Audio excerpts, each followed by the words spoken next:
Joe, Crispo, and Crispo, right? Prisco. Crisco, Yeah. okay. We talked about denial, right? Yeah. And it's not just the regular people in denial. A lot of famous people are in denial, right? I want to read you something, and I want to get your gut reaction to this, okay? Shoot. Got this out of the one of the newspapers.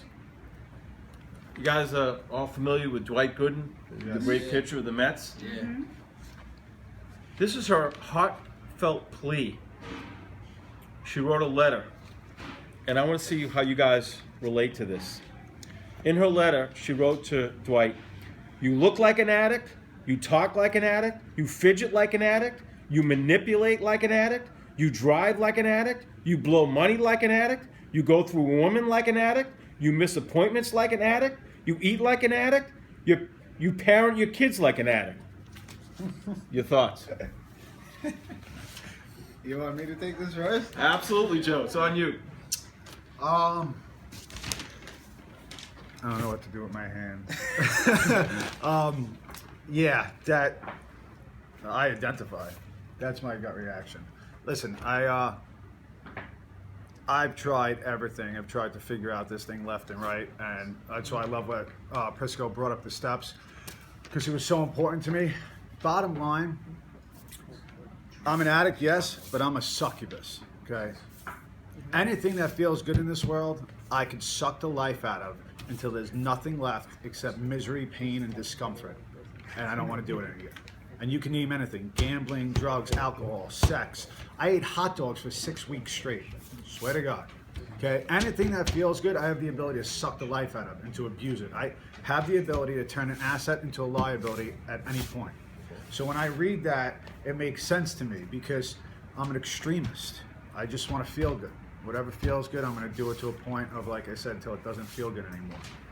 Okay? So I read that and it's scary for me, and that's why, you know, I talked about external sources, and Prisco brought up the steps, and that's why, like, I have a strong belief that these steps aren't just for addicts and alcoholics. These steps are for any human being that wants to become a better human being.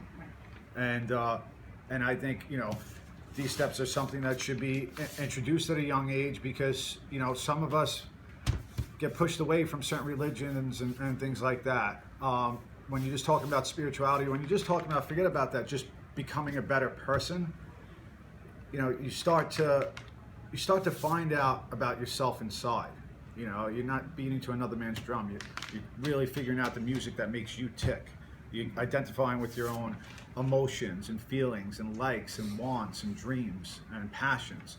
And that's hard to do because that gets blurred as we get older and start seeing people. And, you know, peer pressure is not just about drugs and alcohol. It's about compromising yourself because you see how certain people you want to hang out with act or things they like. So, okay, maybe I don't like this anymore. I like what they like. So you know, when I look at that, and when I heard Howie read that, I identify 100%, because, I mean, even recovery at one point, I took it, you know, I was taking it to a level where I started to feel not good about it.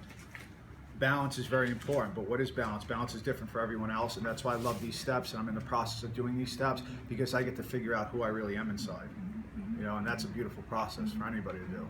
So, I don't know, that's what that makes me think of, is I identify because I'm a succubus. And yeah, Relate. that's it. I relate 100,000%. That was, I would thank everyone for sharing. More topics and more segments coming up. Right now, we're taking a break.